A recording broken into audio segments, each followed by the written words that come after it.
Checkpoints is presented by pharmaceutical company GM Pharma. My friends from Georgia really did a lot in order to implement reforms too. Yes, there are always some issues which could be discussed in the future, but right now we have the political situation where we can take the decisions. And decisions not only regarding Ukraine, Moldova, but Georgia, Bosnia and Herzegovina. For me it's very simple question and answer. My country benefited a lot from the membership in the European Union.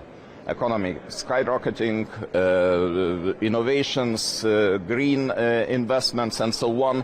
GDP per capita grew from 42% in 2003 to 90% right now of European Union average. So my question is, why the people outside of European Union should not deserve the same? To deserve normal life, to deserve prosperity, rule of law and so on, and etc. It's a great pleasure for me to be here for my first European Council. I think it will be a very tough one. I'm used to international meetings due to my previous time as Minister of Finance and Minister of Justice. And I'm leading now a government that is clearly pro-European. It is pro-European because we believe that our stability, our security, our prosperity depends on a strong European Union. And therefore the meeting that we had last night with the Western Balkans, the meeting that we will have today on the opening of accession talks with several countries, in particular with Ukraine, have to be seen in the same bigger picture. That is to say that without a strong European Union based on the same values, based on the same objectives, we will not be able to ensure peace and stability on this continent.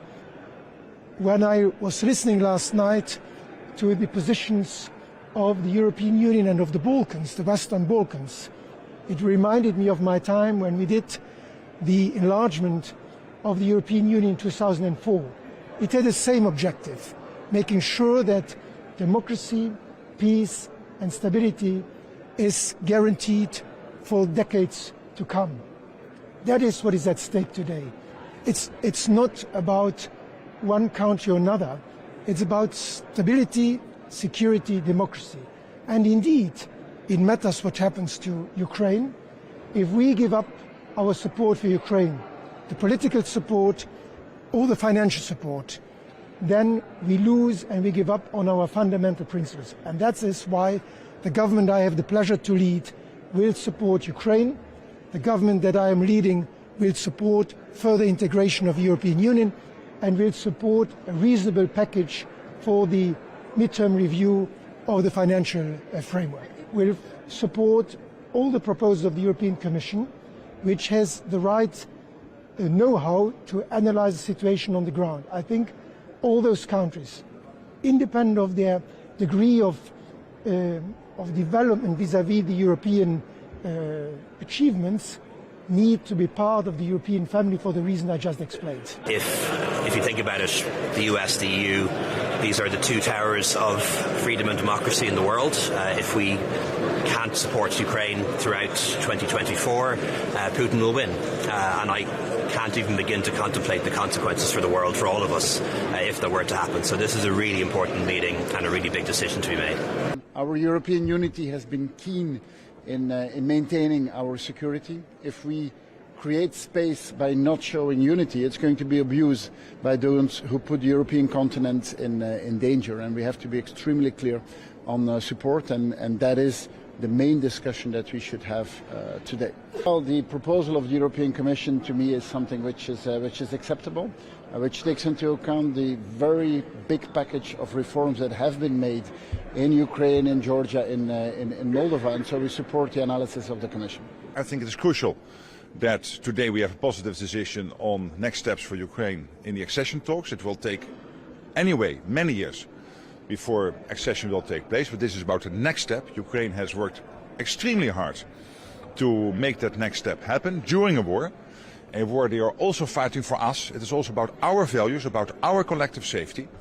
We support basically every proposal the Commission has made in terms of the enlargement package for this European Council, including on Georgia.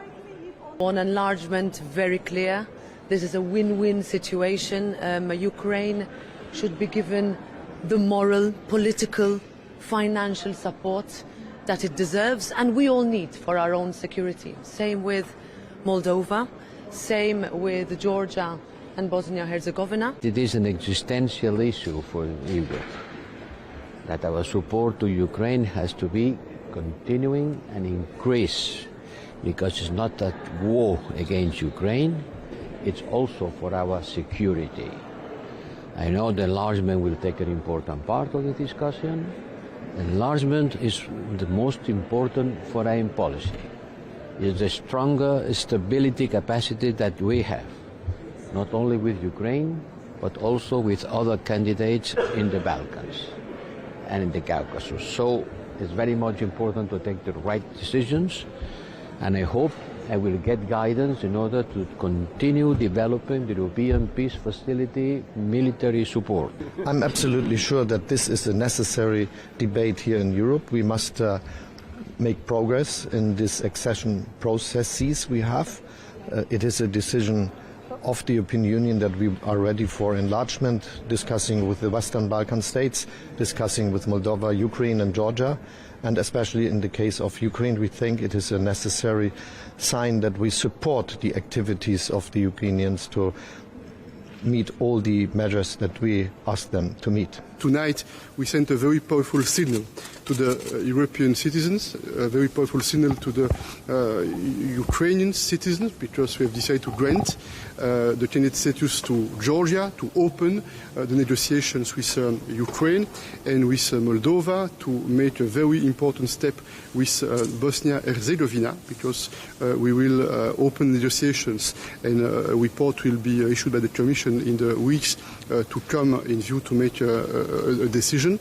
This is a historic moment, a historic European Council, and tomorrow we will continue our work. We have other important topics on the agenda. You know that we will address migration, we will discuss the external affairs, especially the situation in the Middle East. Anti-Semitism is also part of the talk we'll have tomorrow, the fight against anti-Semitism and all forms of racism and xenophobia. And we will try to make additional conclusions on all those topics tomorrow. How are you planning to overcome Hungary's veto? Look, I think that for this summit we made a huge step in the right direction. And again, we took everyone by surprise, because we were able, and we have been able in record time, to make a very powerful decision on enlargement in general, and especially on Ukraine. Point two, we were also able, in record time, to make a political, very broad support for this NATO box, which is a very difficult debate. You know that we are talking about money, financial solidarity. This is always extremely difficult, and I'm certain that you remember, and I remember the talks we had for the initial budget about 4 years ago. We spent 4 days and 4 nights here in Brussels.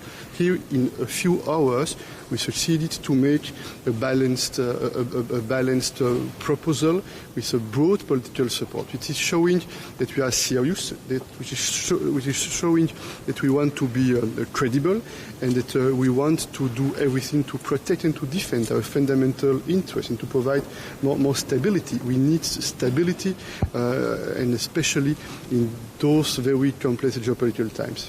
Under the current program of macrofinancial assistance, the Commission only has one payment left to make to Ukraine. Now you want to discuss this in January. How can you ensure that the EU assistance to Ukraine will not be suddenly interrupted? I don't want to go too much into the detail, because I want to work with the colleagues in the days to come, in the weeks to come, to prepare that summit that will take place next year, early next year. But I would like to send a positive and a reassuring signal, because we have tools to guarantee that we are reliable and that the Ukrainians can count on our support.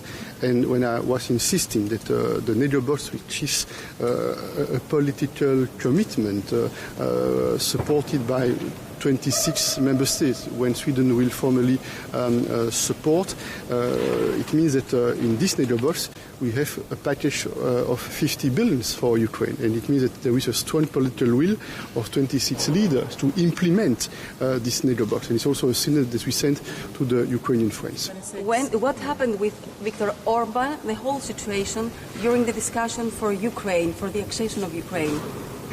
No, we had a good discussion, and what was a priority for all of us, and certainly for me, it was to make sure that no one country would oppose a decision. It was important to make sure that even if one country would have some hesitation, some doubts, or even an opposition on what was on the table, it was important that there was no formal opposition, so that we are in a position to make a decision, and this is what we did. Would the European Union be stronger with 26 members? Sorry? Would the European Union be stronger with 26 members? I think that we are strong with 27 member states, and we are strong when we are able to make united decisions.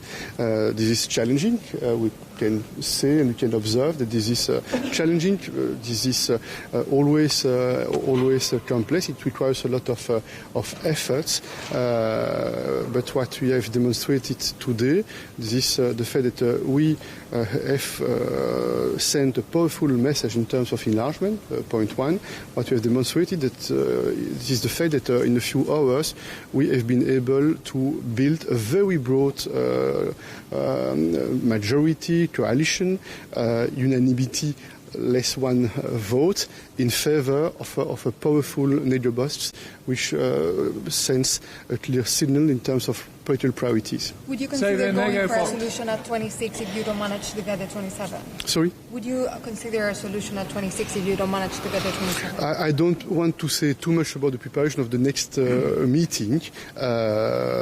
We have various tools in our hands to make sure that we deliver on our political promises. Merci beaucoup.